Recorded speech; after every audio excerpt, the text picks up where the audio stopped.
You may have seen this quote. I don't know how many years ago I first was exposed to it. I think it was probably at a Tony Robbins seminar, like an intense weekend thing that I went to. And, Jim Rohn was a mentor of Tony Robbins.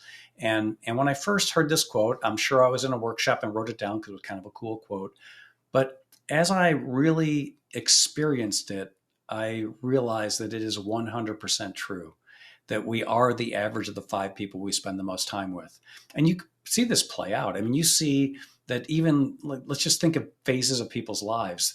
The five people that someone hangs out with in high school are going to have a positive or negative impact, most likely, of who they become.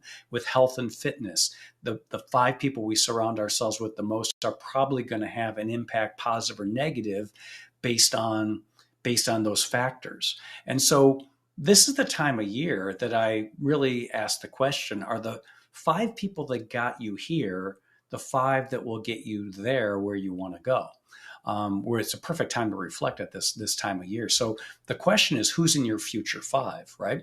So if we are to look at this, I've encouraged that we develop a criteria or a scorecard. So what is your criteria? And I want you to think about this and journal on this week. Because it's really, as Gary Keller says, the co-founder of Keller Williams and the author of The One Thing, he says, be very deliberate and purposeful of the people you spend time with. And so I find that having a criteria helps me better filter those people I want to spend time with. So in a business setting, these are four of the criteria that I have on my list. I have a few more, but I'll just include these. And I'm not sharing these because they're yours, but I'm sharing them with you to give you an idea of what you might work on in that's important to you. So one is that people have a bigger business future. I don't want to spend measurable time with people who are coasting, who are saying, okay, another few years and I'm good and I'm going to do something else. I want to hang with people that have a bigger business future, top of their game, and want to continue to grow, which leads to number two, which one of my coaches, Dan Sullivan, has this saying, only hire people with batteries included. And I think I want to surround myself with people with batteries included.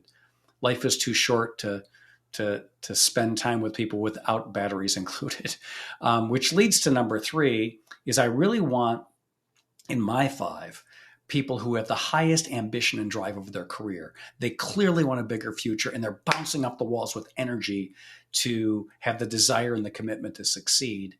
And also number four is I want people with a Kanai mindset. Kanai is a Tony Robbins term, constant and never-ending improvement. I really want to hang with lifelong learners. I want to hang with people that are always getting better, are curious, and we're living in a world where if I don't have, and if you don't have a high learning agility, ability to be curious and learn and grow, it's going to be really hard to have a bigger future in business if we're not adapting to these changes that are coming rapidly. So as you're spending time wrapping up the year, doing that end of the year thinking, and you're journaling, ask yourself the question, who is in my future five?